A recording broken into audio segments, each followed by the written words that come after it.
Have you ever felt a sharp, throbbing pain on one side of your head where even a little light sound or movement makes everything worse?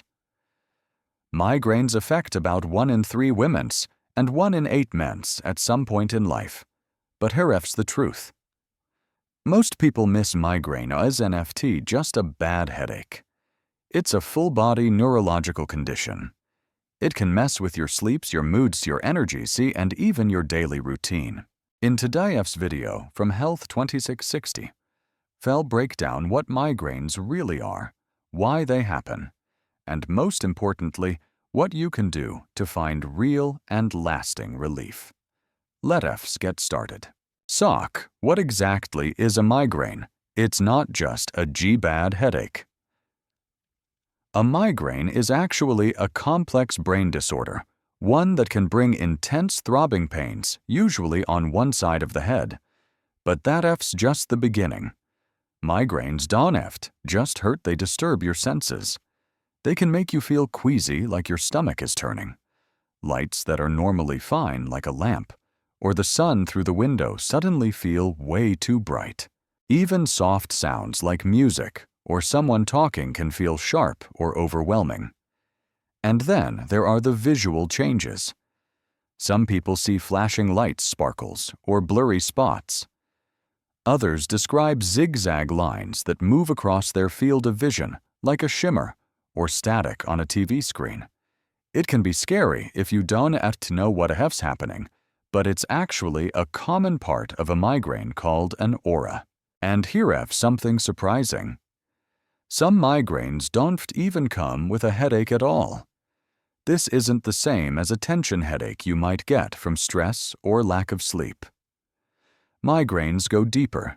They are more intense, more disabling, and often harder to predict. But understanding how they work is the first step toward getting your life back. Now you might be wondering what actually causes a migraine. Well, it's not just one thing. Migraines are often triggered by a mix of your body's internal wiring and everyday life factors. Let's start with genetics. If one or both of your parents struggled with migraines, there's a good chance you might too. That's because migraines can be inherited, not just the pain, but the sensitivity that causes it. You see, people with a family history of migraines often have a brain that reacts more strongly to certain things, like stress, lights, sounds, or changes in routine. It's like your brain's alarm systems is more easily triggered. So even if 2 people experience the same event, say a late night or a skipped meal, someone with migraine genes might feel completely overwhelmed, while someone else feels just fine. It doesn't mean something's wrong with you. It just means your nervous system is wired a little differently. And understanding that gives you the power to manage it better. And for many women, hormones play a big role. Estrogen, the primary female hormone, does just affect the reproductive system. It also influences how your brain processes pain. When estrogen levels shift suddenly, like right before your period after giving birth or during menopause, it can make your brain more sensitive. That is why so many women notice their migraines follow a cycle, showing up like clockwork each month, or flaring up during hormonal transitions. In fact, migraines are up to 3 times more common in women than in men, especially during their reproductive years. But triggers aren't just inside the body. Let's talk about the outside factors, the stuff you bump into every day. Stress and anxiety. Big ones. When life gets overwhelming, your body reacts. Your muscles tense up, your heart rate climbs, and your brain goes into overdrive. That heightened state of alert, known as the fight or flight response, can overstimulate parts of your brain that are already sensitive if you're prone to migraines. It's like pouring fuel on a fire. And it doesn't always take a major crisis. Even everyday stress, like a busy schedule, family worries, or constant notifications, can build up quietly, then hit hard when you least expect it. That's why learning to manage stress with simple tools, like deep breathing, mindfulness, or even just stepping outside for a walk, isn't just good for your mood. It could actually prevent your next migraine. Lack of sleep or sleeping at odd hours. That throws off your brain's rhythm. Migraines love routine and hate unpredictability. Skipping meals or not drinking enough water. That's another red flag. Even mild dehydration or low blood sugar can be enough to set things off. And of course, certain foods are common culprits when it comes to triggering migraines. For some people, the problem starts with alcohol, whether it's wine, beer, or spirits. Alcoholic drinks contain compounds like histamines and tannins that can dilate blood vessels and overstimulate the brain, especially if you're already sensitive. Others find that chocolate sets them off. Even though it's often seen as a comfort food, chocolate contains both caffeine and a compound called phenylethylamine, which can influence blood flow in the brain, and for some FATFs enough to trigger a migraine. Then there are aged cheeses like cheddar blue cheese or Parmesan. These are rich in tyramine, a natural substance that forms as proteins break down over time. Tyramine can disrupt how blood vessels contract and expand, which may lead to a throbbing headache for those with migraine sensitivity. And it's not just natural foods, artificial additives can also be a problem. A big one is MSG, or monosodium glutamate. This flavor enhancer is often found in packaged snacks, instant noodles, and takeout food. For some people, MSG causes a reaction in the nervous system that leads to pressure in the head, tightness in the neck, or a full-blown migraine.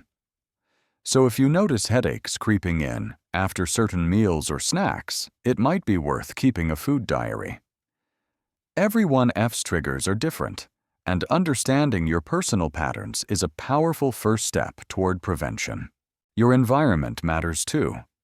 Bright lights, loud sounds, or strong smells like perfume or cleaning products can all become overwhelming to a sensitive brain. Think about walking into a room filled with bright fluorescent lights, or passing someone wearing heavy cologne. Most people might not notice much, but if your brain is wired for migraines, these sensory inputs can feel like an attack. The lights become piercing.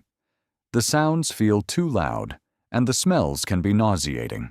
It's not just discomfort, it's overload. Your brain gets overstimulated, and that can tip you into a migraine. Even the weather can play a part.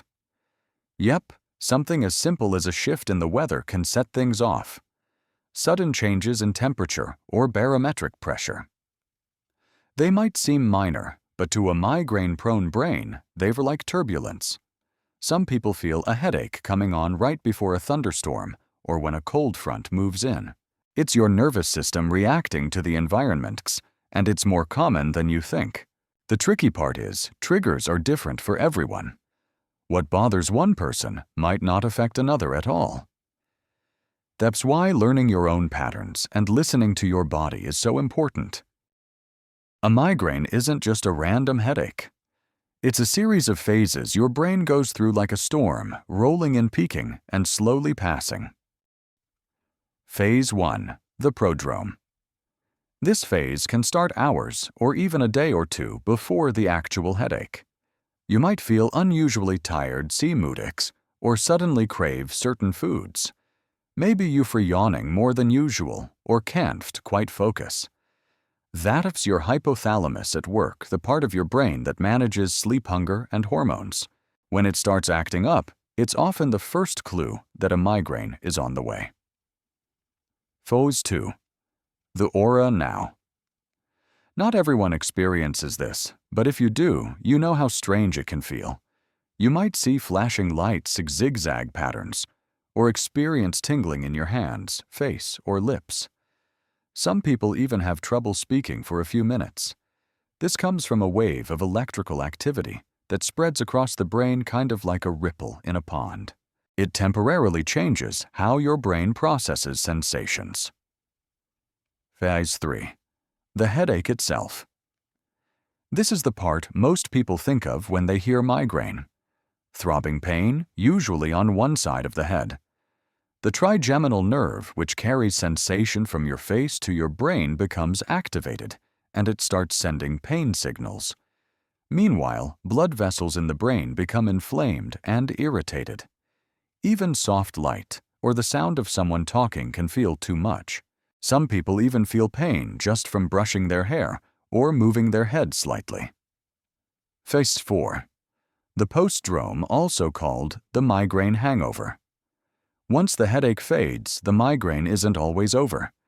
You might feel drained, foggy, or emotionally off for another 24 to 48 hours. Your brain is recovering, and just like after any storm, it needs time to settle. Understanding these phases helps take the mystery out of migraines. It's not just a headache. It's a full-body experience that starts deep in the brain and unfolds in waves. Did you know there's more than one type of migraine? Understanding which kind you have can help you manage it better and feel more in control. Let's start with the most common migraine without aura. This is the kind most people experience. There are no warning signs, just the sudden onset of that familiar throbbing pain. It can last hours or even days, often accompanied by nausea, fatigue, or light sensitivity. Then there's migraine with aura. This one comes with early warning signs like flashing lights, zigzag patterns tingling in your face or hands, or trouble speaking. These symptoms usually show up before the headache begins. They might feel scary, but they are temporary. Aura is like your brain's signal flare, telling you a migraine is on the way. Now, for some people, migraines aren't occasional, they are constant. That's called a chronic migraine. If you have migraine symptoms on 15 or more days each month, that qualifies as chronic. It can feel like you're always recovering or anticipating the next attack. This type can really disrupt daily life, but with the right care, it can be managed. And finally, there's a rare but intense type called hemiplegic migraine. It can cause temporary weakness, numbness, or even partial paralysis on one side of the body, almost like a mini-stroke. While it can be alarming, symptoms usually fade within hours. If you've ever experienced this, it's important to work with a neurologist who understands the condition. Each migraine type is different, and each body responds differently. But the good news is once you know what you're dealing with, you can start building a plan to feel better one step at a time. So, now the big question, what can you actually do about migraines? The truth is, there's no one-size-fits-all cure. But the good news: there are ways to reduce how often they show up and how hard they hit when they do. Start by tracking your migraine triggers. Knowing what sets them off is the first step to avoiding them. 2. Keep a consistent routine. Regular sleep, meals, and activity help stabilize your system. 3. Don't forget to stay well hydrated throughout the day, and most importantly, find simple ways to manage stress, whether it's deep breathing, stretching, or taking a short walk. Now let's talk natural remedies. There are a few that have research-backed benefits. Magnesium low levels are linked to more frequent migraines. A daily supplement may help, especially if you get aura. Vitamin B2, also known as riboflavin, can reduce how often migraines show up. CoQ10 supports your cell's energy production, and some studies show it helps with prevention too. Essential oils: try peppermint oil on your temples or lavender oil in a diffuser. Both can help with pain and relaxation. Ginger tea or chamomile tea. Great for calming nausea, easing tension, and reducing inflammation naturally. If you're looking for a natural way to ease migraines, here's a simple technique from Dien Chan, a Vietnamese method of facial reflexology. Here's what to do. Gently press or massage the outer sides of the first knuckle of your middle finger, just like the black dots shown in the image. These points are believed to help reduce pain signals in the head and support circulation. You can also apply gentle heat like moxa to enhance the effect. Some people feel their migraine ease or even fade away completely. Migraines may be complex, but they are not unbeatable. So don't give up. Keep learning, keep adjusting, and keep moving forward one day at a time. Now, we'd love to hear from you. Do you or someone you care about struggle with migraines? What's helped you the most? Share your story in the comments. Your tip might be exactly what someone else needs to hear today. And if you found this video helpful, give it a like, hit subscribe, and turn on the notification bell for more science-backed health tips right here on Health 2660. You're not alone on this journey, and we're here with you every step of the way.